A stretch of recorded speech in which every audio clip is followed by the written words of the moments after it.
BFM Business, la librairie de l'écho. Emmanuel Le Chypre.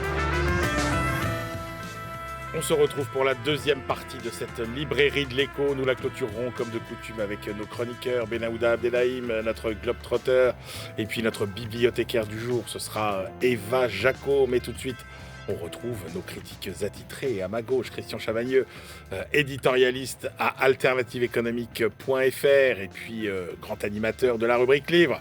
Et Jean-Marc Daniel, à ma droite, professeur émérite à l'ESCP Business School et président et critique de la Société d'économie politique. Il a toutes les casquettes, la Société d'économie politique.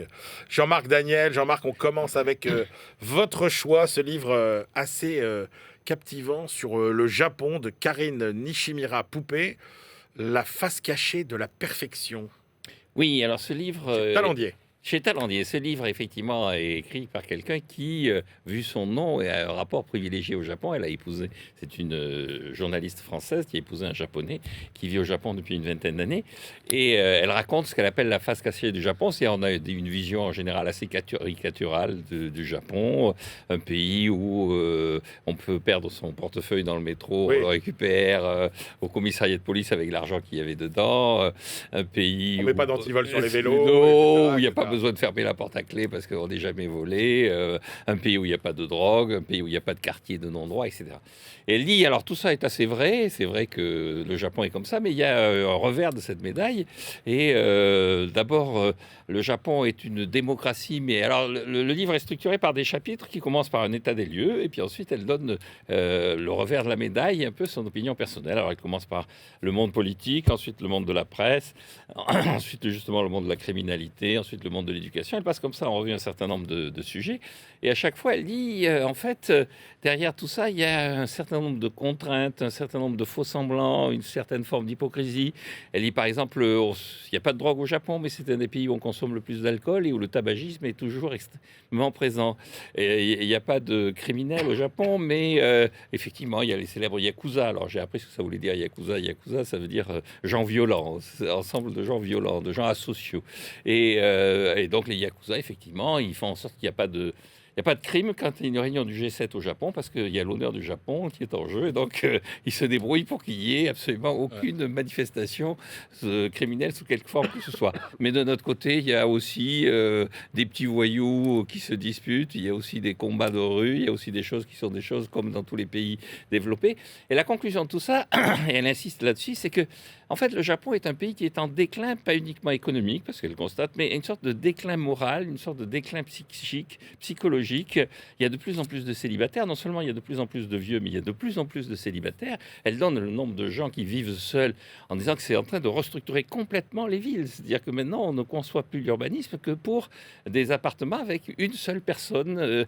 Et elle dit, en plus, les Japonais le vivent en disant, bon, ben, on va disparaître, personne ne nous regrettera. On était un petit pays isolé, loin de tout, une île, et bon, personne ne nous regrettera. Alors après, elle raconte, pour conclure, c'est ce qui m'a le plus frappé, c'est elle dit, et puis il y a même les traditions les plus fortes disparaissent. On a fait des funérailles nationales à Shinzo Abe quand il a été assassiné, le Premier ministre, et elle dit ça, c'est invraisemblable. On ne fait jamais de funérailles nationales pour l'empereur. Voilà, pour quelqu'un d'autre que l'empereur. Et donc, on a fait des funérailles nationales pour le Premier ministre, quel qu'ait pu être son rôle et quelle qu'ait pu être sa popularité. Elle dit c'est véritablement une sorte de déclin, d'affaissement du Japon. J'ai trouvé ce livre passionnant, bien écrit, avec une petite pointe à la fois d'humour et de sympathie pour ce pays, qui fait que je recommande fortement sa lecture. Christian, cette vision d'un Japon un peu désabusé, résigné. C'est la face cassée du Japon, pas la face cachée, c'est la face cassée du formule, Japon. Belle formule. Excellent. Excellent, il est en pleine forme. Ah, magnifique. Alors moi, je connais rien au Japon. J'ai un pays dans lequel j'ai jamais mis les pieds. Je m'y intéresse comme économiste. J'ai grandi comme économiste dans les années 80-90. Évidemment, le Japon était là.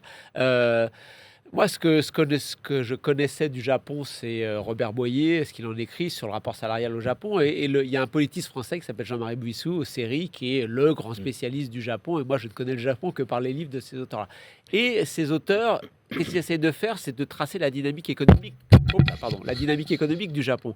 Là, malheureusement, sur l'économie, il n'y a pas grand-chose. Il faut dire que la politique économique, la macro, même la vie au sein de l'entreprise, parce que c'est quelqu'un qui, visiblement, plus est journaliste, qui écrit sur la société japonaise, la vie au sein de l'entreprise japonaise, on n'en sait pas plus. Et du coup, il m'a manqué un axe, une problématique, un angle. Là, c'est un peu patchwork. Jean-Marc l'a dit, un coup on parle d'éducation, un coup on parle de sécurité, un coup on parle de la vie politique, puis un autre chapitre, les Yakuza. Moi, il m'a manqué un angle. Du coup, j'étais un peu un touriste étranger en train de visiter un musée virtuellement, parce que je ne suis même pas dans le pays. Et là, on me dit, oh, regardez, ça c'est la vitrine politique. Alors en fait, c'est plein de gens qui sont un peu corrompus, un peu népotiques et très hiérarchiques. Il n'y a pas de contre-pouvoir interne.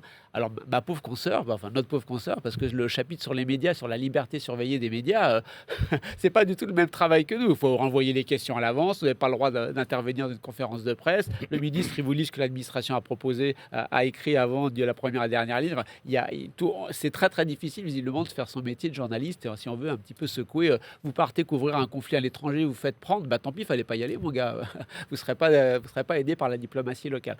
On passe un peu par tous ceux qu'on connaît un peu sur le système politique. Alors, sur les Yakuza, moi, j'ai découvert qu'effectivement, à côté des Yakuza présentés comme une organisation très ordonnée, il y avait les Anguré, je ne sais pas si ça se prononce comme ça, mais des petits délinquants qui mettent quand même un peu le bazar dans la rue, qui attaquent les gens. Une société très patriarcale. Alors, elle nous dit, attention, l'image de la petite femme japonaise qui dit toujours oui, non, ça marche pas comme ça, les femmes ont aussi une place, mais rien n'est fait dans le système économique, politique, social japonais pour que les femmes puissent prendre de place. Une femme qui fait carrière est vraiment très très mal vue, etc., etc. On passe tout en revue. Et moi, encore une fois, il m'a manqué un axe, une problématique pour que je sache où va ce Japon. Pour un Japonais, pour un étranger qui vit au Japon, on dit, il y a la façade, mais quand on vit là-bas, regardez ce qu'il y a derrière, je pense que c'est intéressant. Pour nous, étrangers, je pense qu'on reste un peu trop étrangers. Si vous voulez savoir comment ça se passe dans les entreprises japonaises, relisez le fameux Amélie Nothomb. Stupeur et tremblement. Amélie Nothomb. Amélie Nothomb. Ça commence à dater un peu. Ça commence à dater un peu, mais c'était quand même une plongée incroyable dans le quotidien de l'entreprise japonaise. Et on passe à votre choix, Christian Chavagneux, le livre de Michael Liopard, aux origines d'AZF. Alors j'avoue que quand j'ai reçu le livre, je me suis dit je vais jeter un œil, mais franchement, la production d'azote en France dans l'entre-deux-guerres, c'est quand même un sujet un petit peu pointu. Et puis, allant dans le livre, j'ai été pris. Pourquoi ? Parce que, à mon sens, c'est un exemple précis, concret, bien analysé de ce que c'est une politique publique, une politique industrielle en France, sur un cas bien particulier, mais que c'est vraiment très démonstratif. L'histoire, elle est facile à comprendre. Au sortir de la Première Guerre mondiale, on s'aperçoit qu'on manque de production d'azote en France. On peut en apporter, mais en France, on n'en a pas. Or, les militaires en ont besoin pour faire des explosifs, les agriculteurs en ont besoin pour avoir de l'engrais azoté pour pouvoir développer leur productivité. On n'en a pas. Il faut qu'on en produise en France. Qu'est-ce qu'on fait ? Est-ce qu'on demande aux entreprises privées ? Il y a Kuhlmann, il y a Saint-Gobain qui en font. Oui, mais ça ne marche pas. Donc, on va faire une entreprise publique. Est-ce qu'elle est publique tout seul ou un partenariat public-privé ? Le livre nous raconte pourquoi ça ne marche pas. On va faire une entreprise publique, mais originale dès le début, une autonomie de gestion, en pleine concurrence. Vous vous débrouillez tout seul. Vous n'aurez pas d'aide publique pour pouvoir vous développer. Débrouillez-vous. Faites votre marché dans l'économie de marché. Soyez concurrentiel. Où est-ce qu'on va la mettre ? Normalement, il ne faut pas la mettre à Toulouse parce que pour avoir les produits dont on a besoin, ce n'est pas le meilleur endroit. Oui, sauf que c'est loin de la frontière allemande, donc si les Allemands reviennent, autant qu'on se mette loin. Donc on va la mettre à Toulouse. Quel procédé technologique on va utiliser ? Là, pareil, un procédé français ou un procédé allemand qui existe déjà ? Grosse bataille entre les deux. Finalement, on prend l'allemand, mais il y a des intérêts privés français qui arrivent à se mettre dedans, donc on met des bouts d'allemand, des bouts de français. C'est le bazar total, ça ne marche pas finalement. On va chercher le procédé allemand, on le met en place, et à la fin des années 20, donc tout ça est créé en 1924, donc c'est l'Office national industriel de l'azote, l'ONIA, qui est le prédécesseur d'AZF, c'est pour ça qu'on parle d'AZF sur la couverture. Finalement, à la fin des années 20, ça marche, sauf qu'arrive la crise des années 30, dépression, plus de demande, et en même temps, beaucoup de producteurs européens se sont développés, surproduction, en même temps qu'il n'y a pas de demande, ça s'écroule. Qu'est-ce qu'on peut faire ? Il faut monter en gamme, diversifier l'offre et monter en gamme pour s'en sortir. Les entreprises privées disent on ne peut pas. L'État, 1931, commande publique de la part de l'armée, qui va dégager des crédits publics, qui va nourrir l'innovation. Et c'est comme ça que le public va commencer à supplanter le privé. Sauf que pour arriver à se développer, il faut quand même un peu de protectionnisme. Ah, mais les agriculteurs disent, attendez, avec du protectionnisme, vous allez augmenter le prix de mes engrais azotés, moi ça va pas. Donc bataille entre les intérêts privés, ceux de l'azote et ceux de l'agriculture.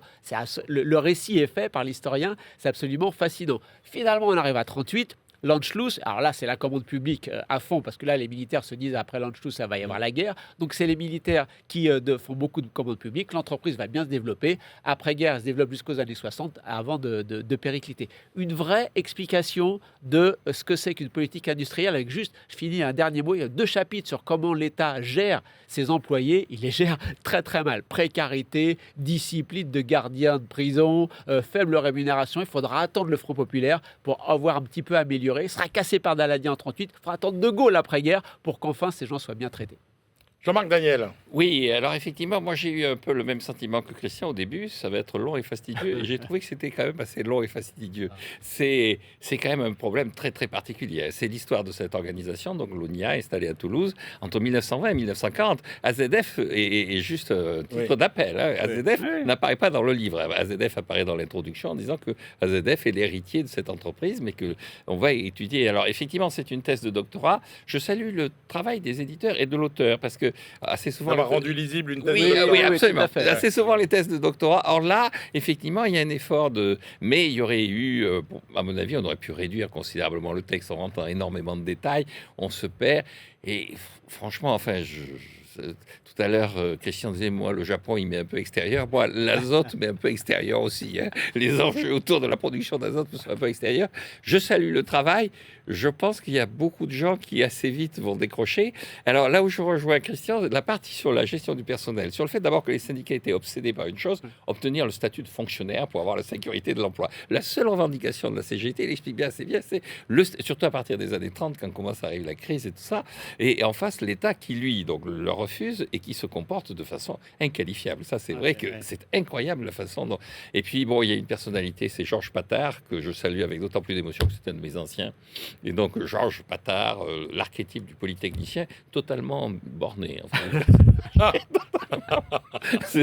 Et donc, vous êtes le digne fils spirituel. Exactement. Allez, on se retrouve tout de suite avec notre bibliothécaire du jour, Eva Jaco.